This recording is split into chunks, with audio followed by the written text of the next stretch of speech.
right, y'all. Welcome to another episode of the Blacspiration podcast, where we are inspiring Black gamers one episode at a time. It is I, your third favorite Washington, behind Denzel and Carey, of course. That is not ranking. You know, it could be Denzel one day, it could be Carey the next day. It doesn't matter.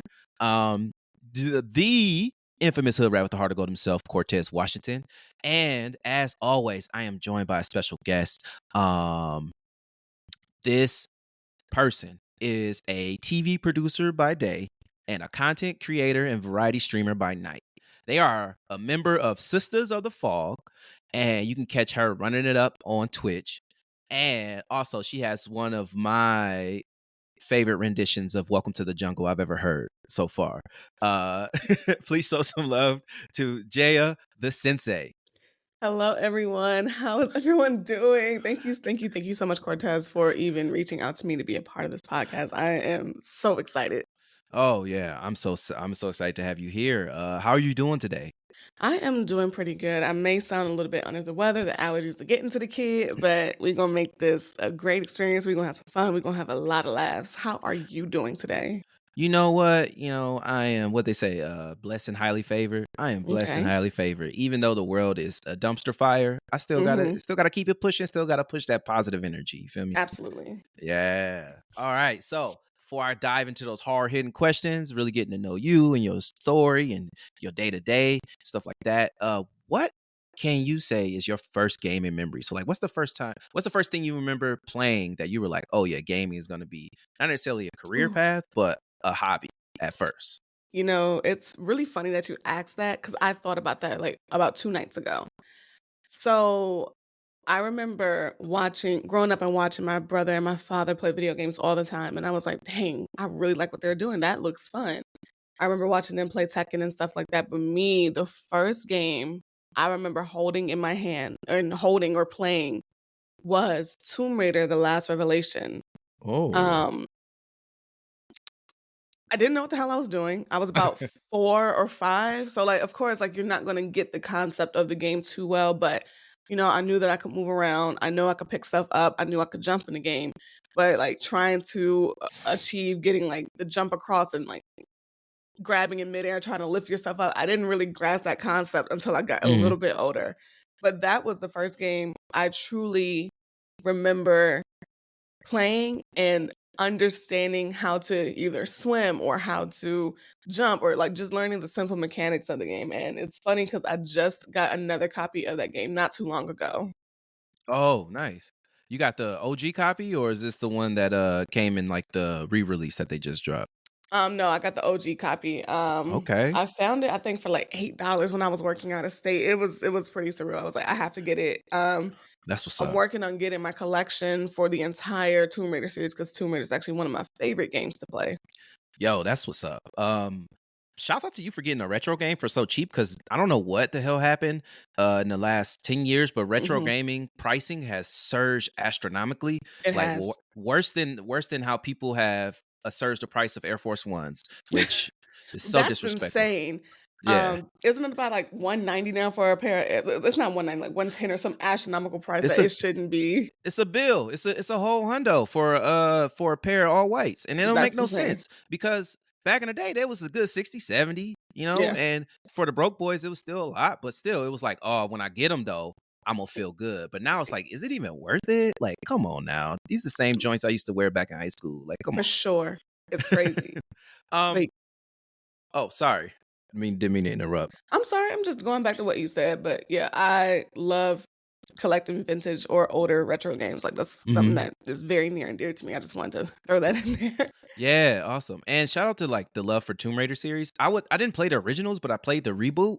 Mhm. And the reboot I really love. I beat all three games. I really put in like I think in each game I put in like 30 hours, which is pretty cool. But They're pretty um fun. yeah. How did you feel about Shadow though? Did not like that one. I'm not gonna lie. Me either. It was I actually didn't beat it. I loved Tomb Raider. I loved uh-huh. Rise of the Tomb Raider. I Mhm. could not beat Shadow of the Tomb Raider. It lacked so much personality. I was like, Yeah. "What is this?" I was like, I'm not really interested in it." I put it down and I never picked it back up, unfortunately. I loved the other 2 games, but that one was not it for me. Yeah, that was the one of the ones where I, like, was like, "Alright, I'm not doing all like, even if it is extra stuff, I'm just gonna get the story through because I just can't." Because it was just, like, it was weird, the story was weird, the little hub world was weird, I don't know why they threw that in there like that, and then, like, just, like, all those elements were just it was just some weird shit, basically. It wasn't really optimized for PC, so, like, some people Mhm. was getting, like, cloudy visuals, getting the Vaseline Oh, smeared not the screen. Vaseline smear. Oh, no. Yeah, like on the Switch, so it's like it's just like, it was upsetting. But the first 2 though are classics though, for real. Absolutely. I honestly probably only played about a good hour and a half of Shadow of the Tomb Raider. Say yeah, I'll this be ain't real. So, like, I was like, "Oh, no." Like, I don't even remember what the mechanics were. I think you could craft, like, poison arrows or something like that in that one, or was it the Yeah, second one where you could it was something I was just like, I think I'm okay not playing this one." yeah. Also, it had a huge white savior, storyline, Oh, which yeah. is, like, Nope. funny. White Nope. savior like, it was, like, one of the Latin American, indigenous Latin American tribes, Oh, no. and she was, like, saving them with some bullshit that she caused, so, whatever. No, thanks. Yeah. Alright, so, like, oh, man, I can't wait. This is already starting off really good, and I'm excited. So I really wanna dive into your origin story. So, like, how did you get to a point where you were like, "I'm gonna be a content creator," but also, like, and also, like, your story behind being in TV production and how you became a TV producer? Okay. Um, I actually wanna flip that and actually start with TV production because the Of story is course. kinda funny. It's not really funny, but it's interesting. Mhm. So I actually really got my start in TV production in high school. I was in a television production program in Oh, 10th grade nice. when I was about 15. Okay. And taking that class, I was like, "Yep, this is what I wanna do. I like this. I enjoy doing this type of stuff." It's kinda like being immersed with computers, but also being immersed with other types of technology from, like, a video switcher or an audio mixer, working with lavalier microphones, learning how to mic people up.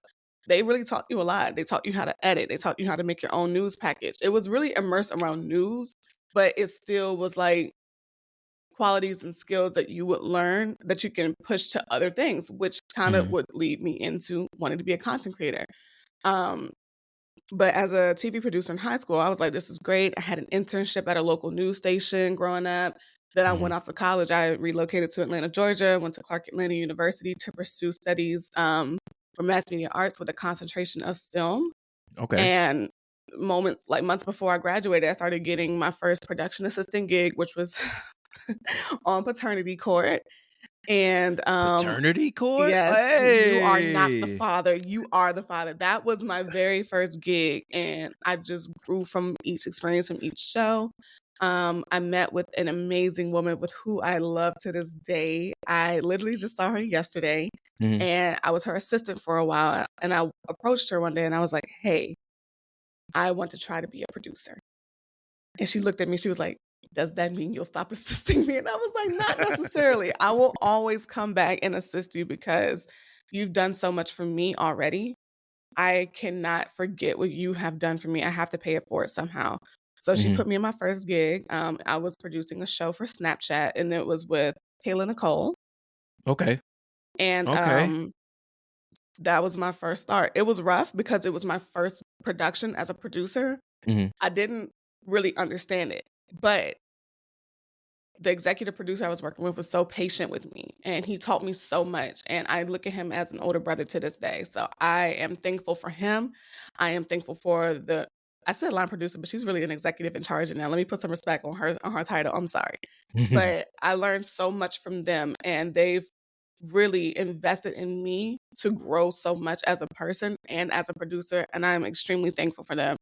I've gone on to produce for networks like Bravo, Fox, Revolt, even though we know that Revolt is going through some shit right now, but Oh, yeah. yeah, but yeah, so like learning those traits in high school and having a big passion for video games, they merged together. Mhm. Um, growing up, when I was about 12, I discovered this one YouTube page, and I love him to this day. His name is Vash12349.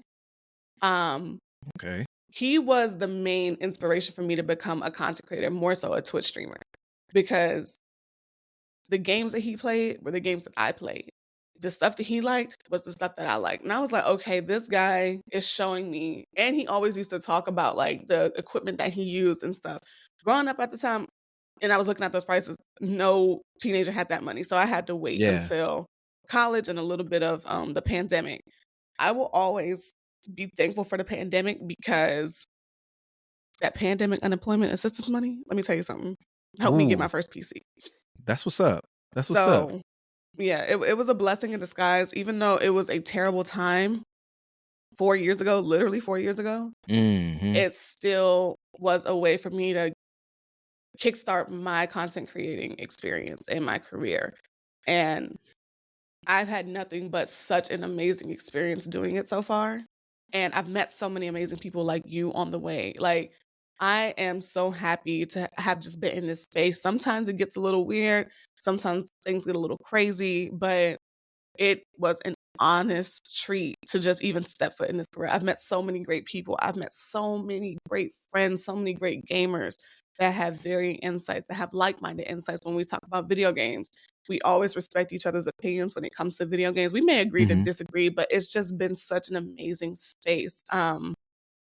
Yeah, and then the first time I started streaming was off a laptop, and I worked my way up to getting a PC. So like, I'm just very thankful, very happy to learn so much and inspire other people to do content creating or just even game in general. That's an amazing story, and I love to hear the progression of from high school to college to getting that that feel Yeah, of, like, being in the industry, like, you in it, you know? yeah, You jumped up, and it's honestly, it's like it's in a lot of ways, it's rare in some instances to hear somebody getting fresh out of college going straight into a career, because I know a lot of times with folks, it's hard for them to get that first step, that first foot, that first job, and get their yeah. foot in the door, and cross that threshold of student and aspiring to do it, to actually get in there and start getting in the nitty gritty. And you started with Paternity Court, so I know that was trial by fire too. So, It was a rough show uh huh, because you were dealing with people who genuinely wanted an answer, uh huh, and this was their route to go. And then actually, that was actually my first taste of being a producer because I was a producer's assistant somewhat in that show. And I was like, oh mm, my God, this show is insane. Like, this show was crazy. And, like, because of that, I was like, "I think I'm good with court in general, like, I don't think I wanna do this." Like, seriously, like, I was like, I'm good, like, I don't wanna do this one. What's the what else you got for me? What else can I do, like, in this field?" So, I went on to being a reality television producer, and people would be like, "Oh, reality, blah, blah, blah," but it's actually really fun. Reality is so fun. There are different types. You know, you have your Love and Hip Hops and stuff like that, your Zeus networks and stuff, but there are mhm. other variety of reality that makes it worth it, and it makes it fun. Yeah. Prayers and positive vibes and thoughts to those producers for Zeus Network, because they just be I know they be going through it. I I know know they they be be going going through it. I know they be going through it. because when I think of the Zeus Network, I think of it as a lower tier of WeTV, and WeTV is rough because I love Love After Lockup, and I just know that shit raw That's a and good rough. show. That is a good Man, ain't show, it? though. That is a Damn. I was actually intrigued. I was like, "Let me actually sit down and watch this one day." And the episode I watched was decent. Like, the way that they interviewed them was good. Uh-huh. It was a decent show, and I've worked on some WeTV shows as a PA before, and, it's interesting. Yeah. It's interesting. But Love After Lockup is a good show. I will admit that. Yeah, but, I just couldn't imagine, like, working in some of those spaces, but, man, that's what's up that you got that, and then got that taste and combined your love for gaming and connecting with people, and, showcasing your skill sets in another medium, because like, I think people don't really grasp the concept of like what a content creation and being like that person in the center stage, but also like how many jobs you're kind of doing at the same time too when it Right. comes to being that content creator. So I would love to hear like uh what are some of the things that you didn't expect when you were like starting out as like both, well, what are some things you didn't expect to like starting as like a TV producer, but then also when you transition to doing content creation as well? Ooh, okay, that's a really great question. First off, thank you for asking that. Mm, What I didn't expect with TV production really was how hard I'd work. Not saying that it was an easy job, mhm. but some days you might work 7 days a week, 14, 15 hours, depending on the type of show that you're working.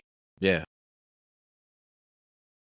The only thing you can do is wake up, go to work, go to set, come back, get ready for bed, go to sleep, wake up and do it again. You know what I'm saying? Yeah. So it was really trying to find a balance for like freedom.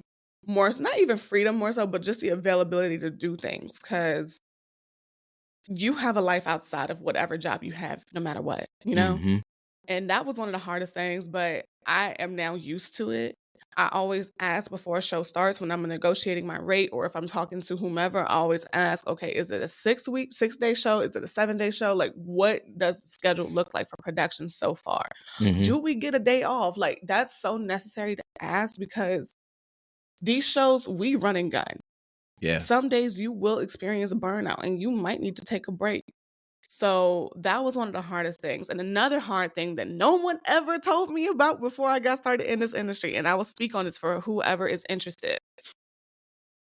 From about November to January, sometimes February, productions are very, very low. Mhm. There's not too many productions that will be happening. So you should budget your money accordingly when it comes to paying Mm. for bills. Mm. The first year I got into production, which was 2019, nobody told me that. I was like, "Oh, crap." Ooh. So, realistically speaking, I was out of a job and I was like, "Okay, what can I do?"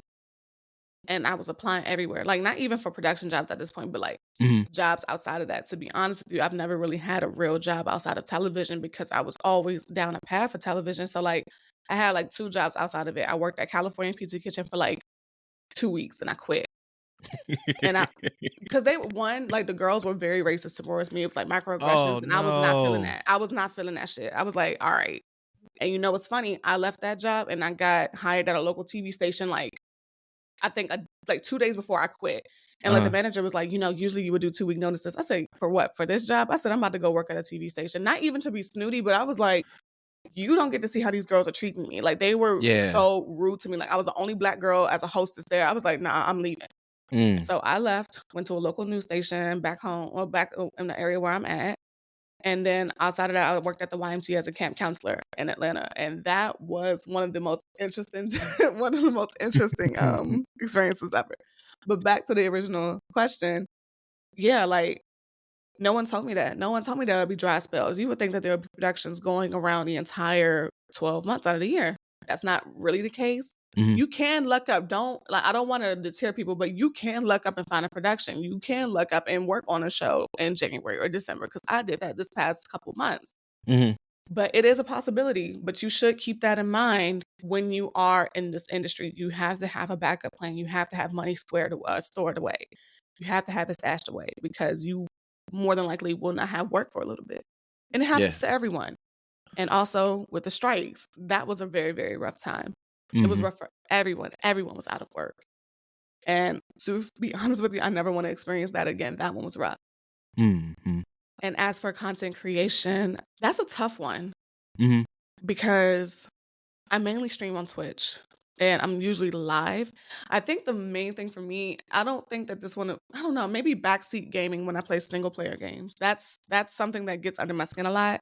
Yeah. Um, but anything outside of that, I mean, I would probably say just like be careful with who you network with. I think I would just say Mhm. that. And that goes for everything everywhere, no matter what. Like Yes, just be for careful with sure. who you network with. Um, if you have your doubts, do your research on them. Mhm. Ask mutual friends, but other than that, like, I have nothing negative, honestly, yet, except for backseating. That's the only thing that really gets me upset when I stream. That's really it for real. Yeah. Man, those are 2 interesting things. I remember when I was a banquet server, uh, and we had that I went through the same thing as you. It's like that seasonal, like, work, and you didn't realize people didn't tell you, like, "Oh, yeah, you're gonna be out of work for, like, 2 or 3 months." And Yeah. it's like, "What?" and you just like, Yeah. wait, what am I supposed to do? Yeah. So it was like really just like you having to understand what was going on, and like, and also like the work that you try to get, people aren't really like looking to hire you because you don't have transferable skills in a way that is particular to Oh, man, anything that's the else. main thing. Yeah, but it's funny because like just as a PA in general, like that's service, Mhm. like in a lot of ways. So I don't know why it would have been an issue for you to try to find like people not trying to hire you. And also fuck California Pizza Kitchen, because that's Yeah. fucked up. Yeah. And it's And fucked. it's funny because the second manager, he wasn't really tapped in, but the Uh-huh. person who hired me, like, I'll always respect him. Like, I'll Okay. always respect him. He was very understanding, he was nice to me, like, Mhm. I think he saw me more than just working at that place because I was like, "Fuck, I don't care," like, but I definitely respect him so much. He was the person who got me hired, but he was Mhm. a very, very understanding man, and to this day, whenever I go home back to Maryland, I go back and I go see him every now and then, and he remembers me. He asks me how I'm doing in my career now, and we That's what's chat for a up. little bit. He's like, "Do you want any food? My treat?" I'm like, "No, like, let me pay you," like, Yeah. but no, he he was cool, he was dope, but I haven't done that in a minute. I don't even know if that man's still working there at this point, but Yeah. yeah, I will always respect him. Everyone else, nah, they can kick rocks Yeah. with an open toe shoe. Yeah, for sure. Except for one person that was a hostess with me. Other than that, they can all kick rocks with a shoe. um yeah, and shout out to you for calling out backseat gaming, because it is something that people do a lot in the chat, and it's one thing that I actively try not to do. So for example, I was watching Gersades the other day playing a game. Playing. Shout out to Gersades. Shout out to Mercedes. Yeah. She was playing Resident Evil 2, I saw and that. I was watching. and I was trying to, and she was like, "All right, y'all, I need to drop an item. What I need to do?" And I was trying to say to her, like, "You got to reload your gun to in order to free up a inventory slot," because I had literally just played Resident Evil 2 like 2 days before that, so I like already knew. And I was trying to say it, but not.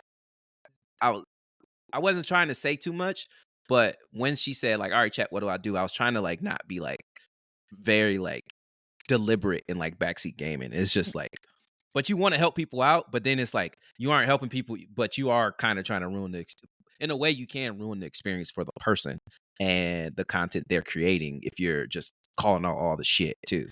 Sure, but I think in that context, I think it's a bit different. If a streamer or a content creator is actually asking, I feel like that is okay.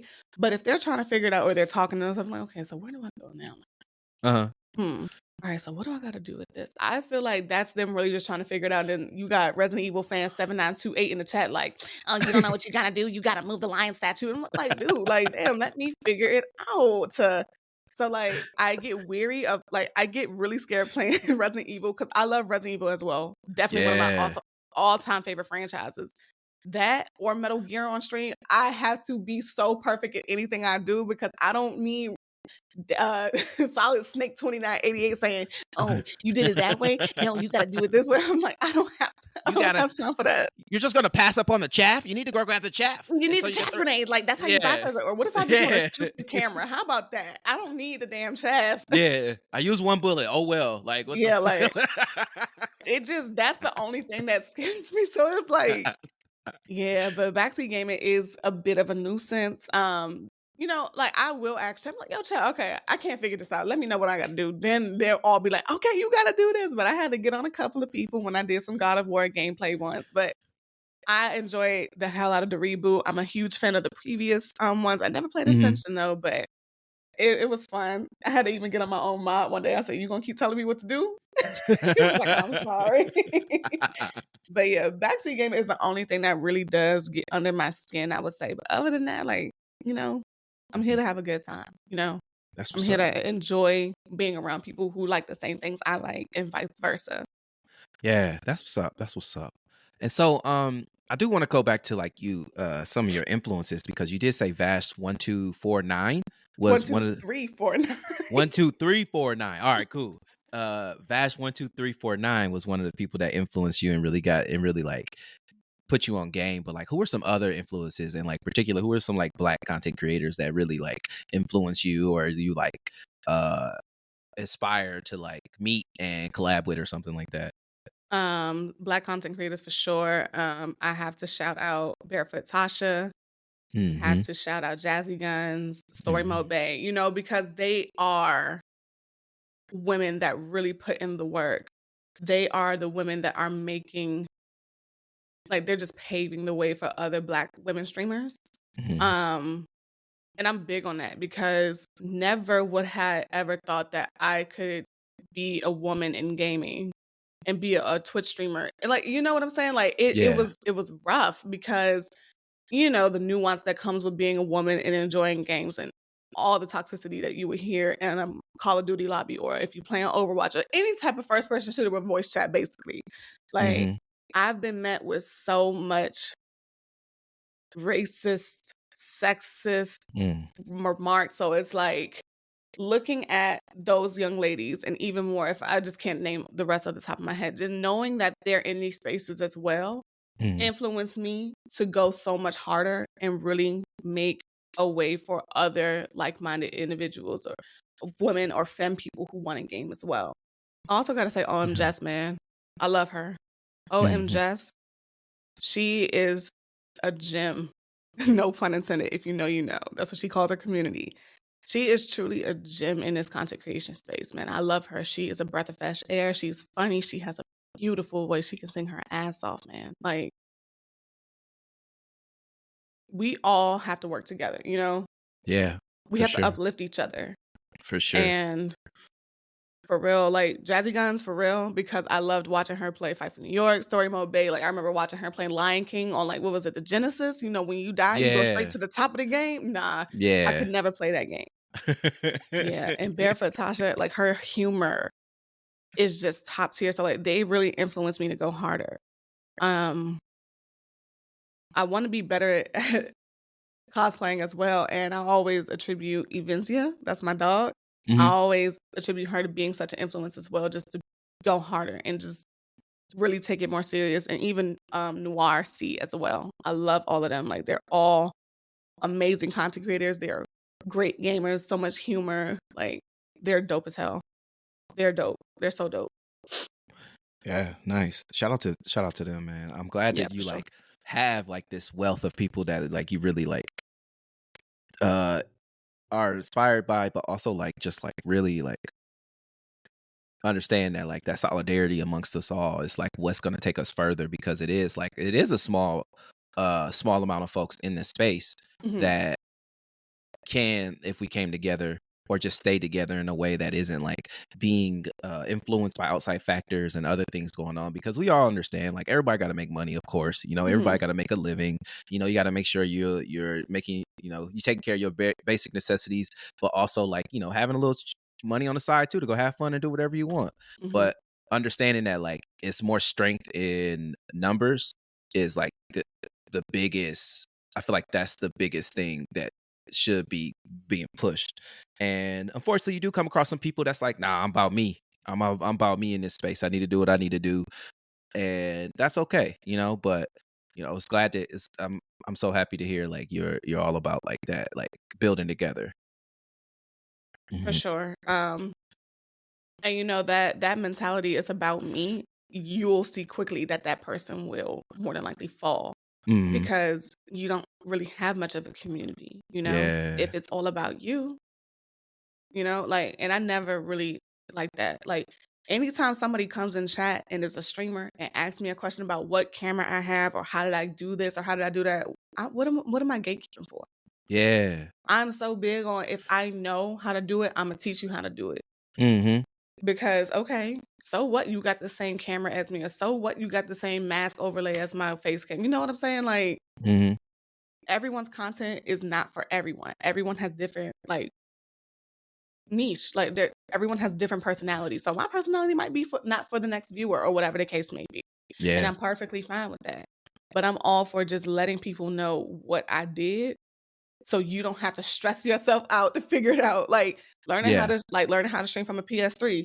Nobody told me I needed a splitter. I thought I could do it straight from the Elgato. I had to do the research. So I tell people now, Yeah. like, what you need is the HDMI splitter with your Elgato for it to work, or else it will not work. I'm Mm. sorry, I'm so stuffy. My allergies are just messing with me today. It's okay. It's all good. It's that means the earth is healing. That is true. But also, I noticed that I didn't shout any of the guys out, and I wanna apologize about that. But I definitely wanna shout out RDC World and, Burleezy, like, Mhm. for them, like, to be, like I know they're, like, well known and stuff like that, but, like, Mhm. they definitely are paving the way, and I respect them so much Yeah. because the reason why is that they're older than me. Mhm. And that it's showing me that I could still have a career in gaming and content creation and stuff like that and still be the age that I am. Because a lot of people just think, "Oh, like, why are you playing games? You're such and such age, like, you shouldn't be playing games, you should be doing other things." And I'm just like, "This Yeah. brings people peace. This brings people a fun moment. This is probably therapeutic for a lot of people." Mhm. And I just really don't like that approach when people say, "Oh, they either read manga, they watch anime, they play video games." Like, they always attribute it to being, like, a childlike thing, and I'm like, "What's childish about it?" Yeah. But, I gotta shout them out too, like, for them especially for RDC World to make DreamCon and to make a con for people that sound like them, look like them, talk like them, walk like them, you know what I'm saying? Like, that's beautiful, and it's an amazing thing. Yeah. That's dope. Yeah. Um, and the funny and I think the most interesting thing is that like watching them grow or like watching all those creators and the people you shouted out, but just everybody in general, watching them grow from where they were to where they are now, For it's just sure. like putting in that time, that work, that energy, and refining and adapting and evolving over time because they kept at it. And that's that thing too that you pointed out. It's like if you keep at it, you are gonna have a lucrative career. Because if you keep at it and stay authentic, like it can be something that is gonna pay off in more ways than one. And yeah, that's super big. Um, oh man, this has been a great conversation. I'm loving this. I'm loving this. Thank you. I really want to hear like what's a day to day for you? Like what's an average day for you at from like waking up to like going to bed? Like what's an average day for Well, as of right now, I'm currently not on a production, so my you? sleep schedule is completely messed up. Mhm. So, I wake up, brush my teeth, skip breakfast because 'cause I'm not a breakfast person. Oh. Yeah, I'm not big on breakfast. I will skip it. I'll probably lay in bed again, like, after I brush my teeth, watch some TV for a small while, Mhm. clean up because sometimes I get into stuff like a rat sometimes in my office, like, if I'm looking for something or if I'm trying to do some cable management, I'll clean up from, like, the last night's whatever. Mhm. Around that, I probably try to cook something because I love cooking, and then I'll stream for about 5, 6 hours on an average, but sometimes I'll go past that and go 8 or 9 hours, and then Mhm. I realize it's 0 dark 30 in the morning, it's about 3, 4, 5 o'clock in the morning. I'm like, "Guys, I gotta go." And I go to sleep, I wake up and I do it all again, but when I am working, I usually wake up, like, 2 hours before my call time, Mhm. you know, wake up, brush my teeth.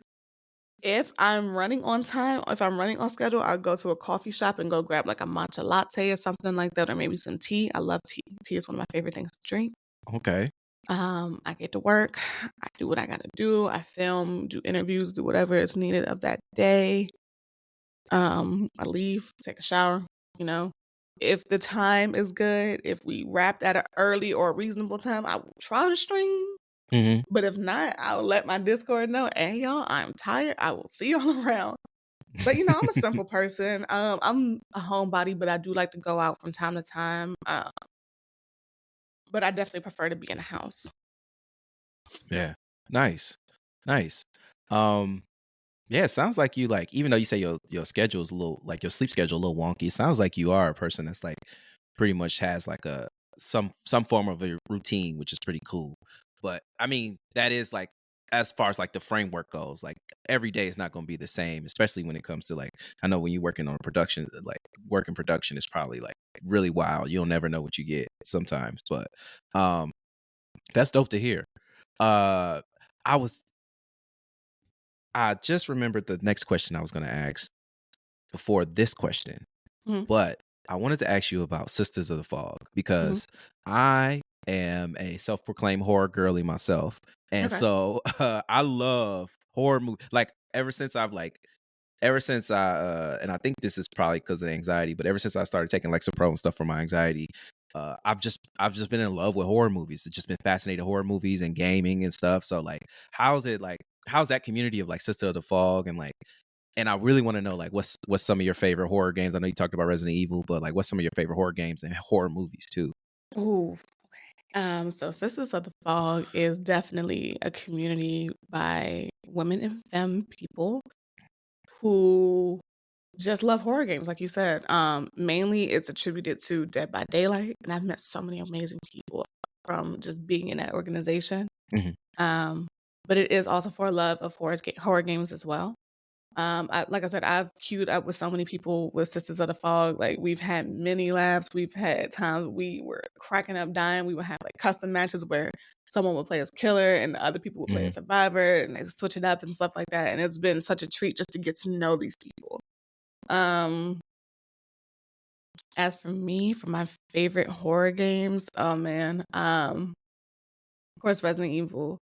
Silent Hill is up there, even though I was recently introduced into that franchise. It's definitely up there. Mhm. I'm drawing a blank. Goodness gracious. Jesus help me. As much as I don't like playing it, I enjoy Outlast a lot watching. Um, I just don't like games where I cannot defend myself, but I love watching people play it. But the Yeah. Outlast Trials, that's a fun game. Like I can play that one. Phasmophobia, I love that. Devour, love that. I love indie horror games because they're so damn scary. So like Yeah. Devour, even though it was only like I want to say Devour was like $10, if that. That was the most fun I've had in a horror game in a while. I've not gotten into Demonologist yet, but I've seen a lot of people play it, and that looks interesting. For horror movies, I'm a huge Halloween fan. Love Michael Myers. I have a Michael Myers chia pet that I'm looking at right now as I say Oh, that's it. what's up. That's what's up. Yeah, I have a Michael Myers chia pet. Big fan of Jeepers Creepers. Love Nightmare on Elm Street. You know, like the original stuff. Like, Mhm. I will say I preferred the original It over the remake. The first It was good. The second one, not so much. Mm. It was good, but I prefer watching the first one. I really like Bill Skarsgård as Pennywise. Huge Texas Chainsaw Massacre fan. I watched Child's Play for the first time, and I was like, okay, I like this one too. But Yeah. I'm big on the traditional horror movies. I'm not really big on the newer ones. They lack a lot of horror. They're like they have like jump scares. I'm like, okay, cool, but like I think the storytelling is not the greatest. But like I love the older ones. Like Jeepers Creepers is definitely one of my favorite horror movies. I love Freddy versus Jason. Like, I love, like, early 2000s horror. Let me just say that. Early Okay. 2000s horror is really what gets me because it was, like, the Final Destinations and stuff like that. Oh, That's my stuff those were right there. prime. Those were They were so prime. good. They were so Yeah. good. Yeah. How do you feel about I gotta ask this because my so one of my favorite horror movies is the most recent Evil Dead remake, the 2013 Mm, one. Have you seen that one? I have not. You should watch that one. That one's a good horror. Like it's a good horror story. It's gruesome. I don't know how you feel about gore, but the gore matches the storyline. You know, it isn't just like over the top for unnecessary stuff, but it's really good. So if you want to check that out, yeah. But yeah, I feel you. I feel you on the horror movies because it is like some of them are they're it's interesting the horror genre now because a lot of them deal with like they're like more psychological than they are just like straight horror. They're like Absolutely. dealing with more like because like Smile and Talk to Me and a bunch of those were good and those were cool, but they dealt with like trauma, really like focused on trauma and like healing from trauma and stuff like that. But I was just want like a good old like Halloween, like the Halloweens, like it's just a dude, no reason, just fucking shit up, just coming around, just like hey, good luck. And he's creepy and it's like how is he moving like this, what is going on, it's like some like is it supernatural, it's like you don't really know, and it's just like that like element of like fear and that terror, but also like that person overcoming that and winning, and like Laurie Strode doing what she did like that, yeah, those are Yes. really dope. Oh yeah. So what are some games that you're playing right now? I seen you were playing Phasmophobia. on stream recently? You was playing some Tekken 8. What are some other games you got in the rotation right now? Hmm. Both on stream and off stream.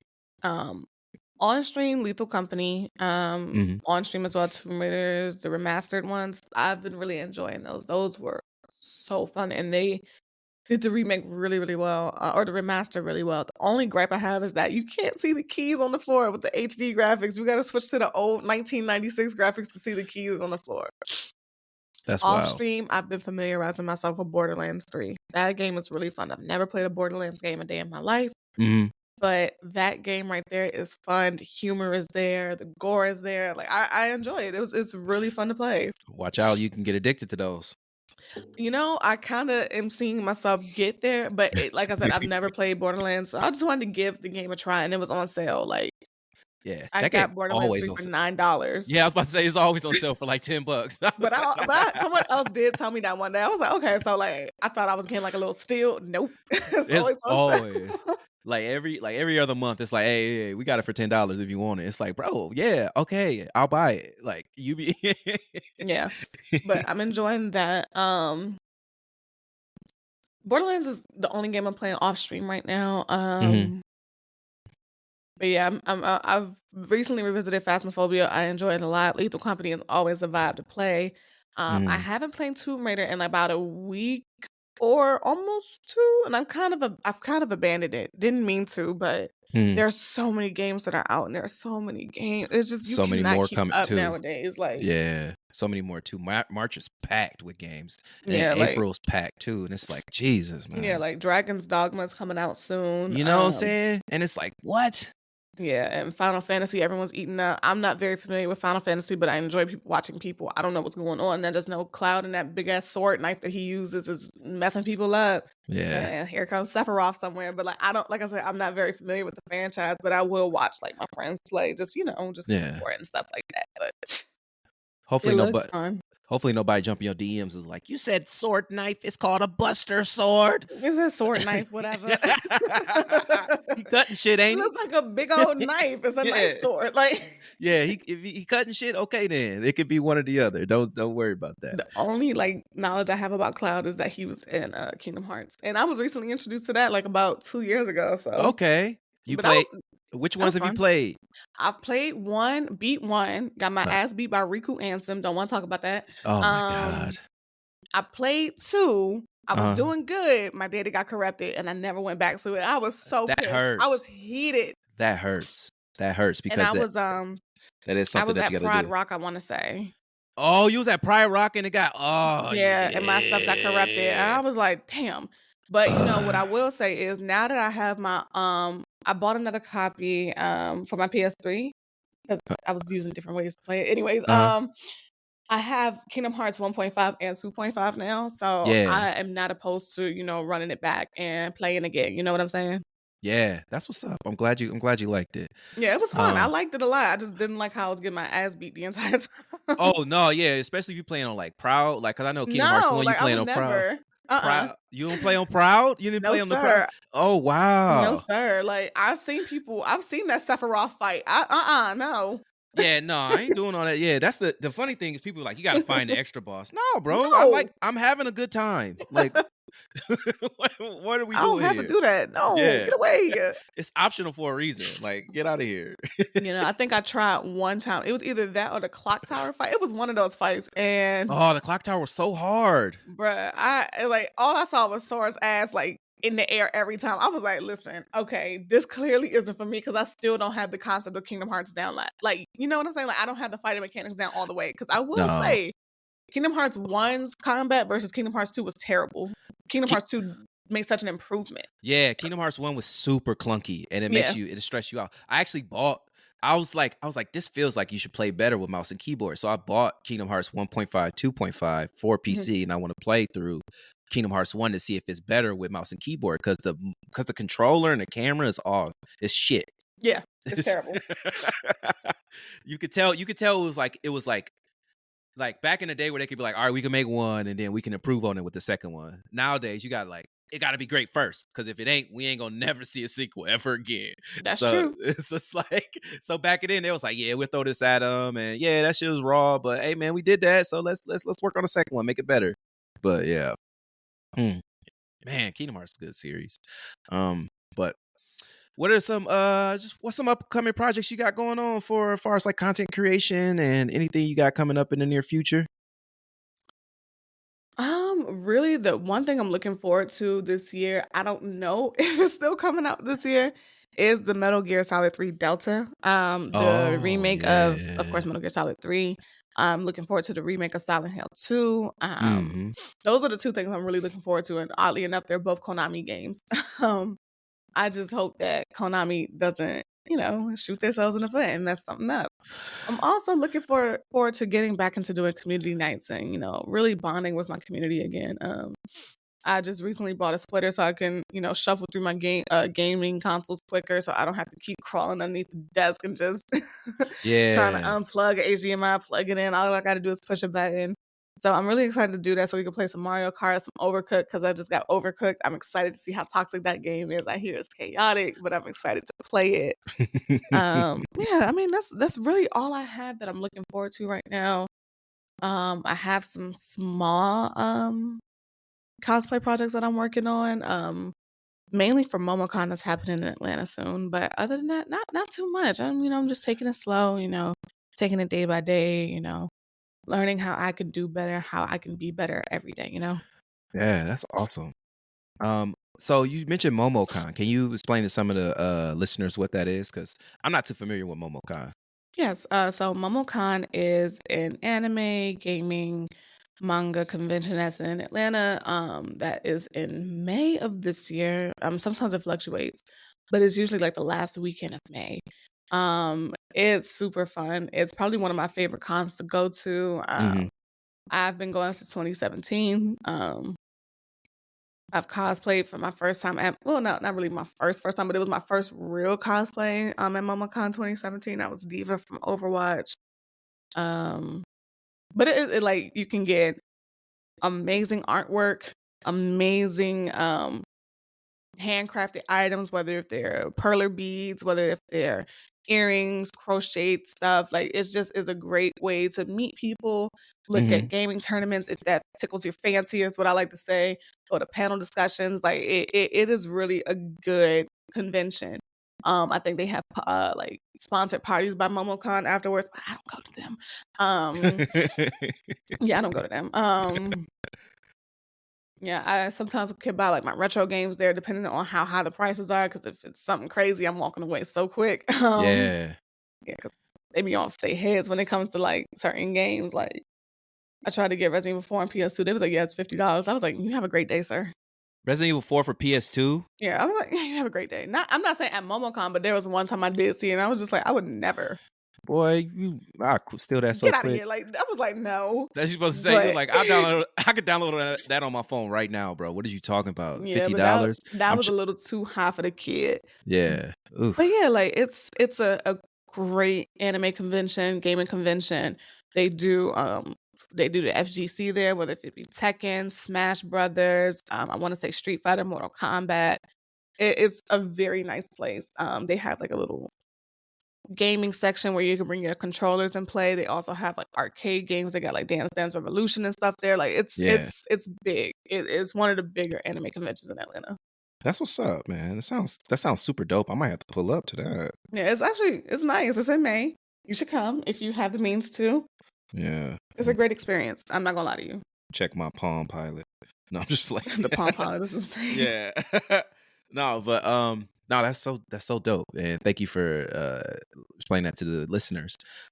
But we are getting close to the tail end of the episode, and I really would love to hear some like words of encouragement that you would like the listeners to leave off with, or some words of affirmation you tell yourself to like keep you going and keep you pushing and grinding throughout the day, especially through those like 16-hour days that you be doing. Okay. All right. All right. Y'all listen up. Y'all listening? Y'all can hear me? All right, great. What I would definitely say is if you ever feel any doubts, if you ever feel stuck or stagnant, I always tell people you are exactly where you need to be. Mhm. You are Mm. exactly where you need to be.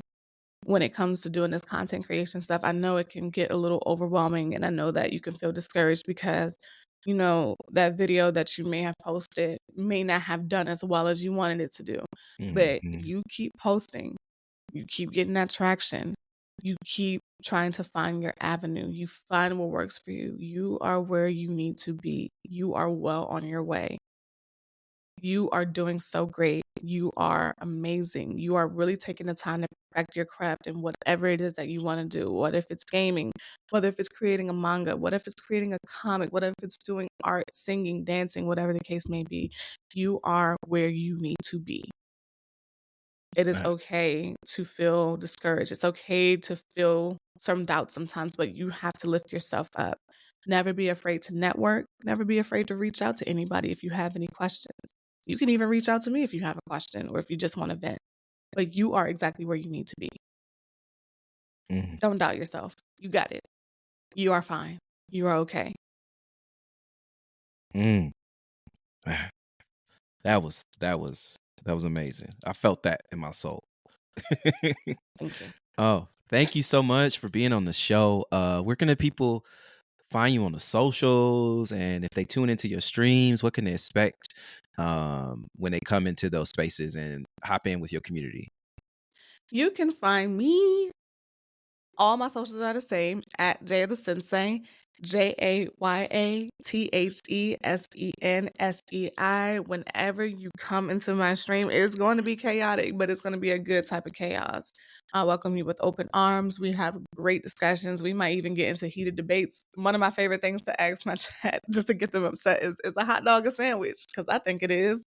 Um, it's just a lot of fun. I open lobbies up all the time when I'm playing. I always tell my community, you never have to ask. You just want to join up, just tell me like that you're on the way, so I know, so I can wait for you in the lobby or whatever the case may be. Mhm. You are welcome. You are safe here. We have a lot of fun. Um, I like having them get into random debates as well. Like we just love to have fun. We love to talk. We just like being around each other. And that's what it should be about. Everyone should be welcome no matter what. Beautiful. Thank you so much. And thank y'all for listening to this episode. If you want to follow us and keep track of what all the dope things we're doing, you can find us at Blacspiration on Twitter, on YouTube, and at Blacspiration Pod on Instagram. And also find us at Blacspiration on Twitch. I am supposed to be doing some Twitch streaming soon. Schedule's been hectic, so be honest with y'all. But all in all, thank y'all so much for listening to this episode. As always, be happy, drink some water, keep gaming, and I hope you left inspired. Oh, that's so sweet.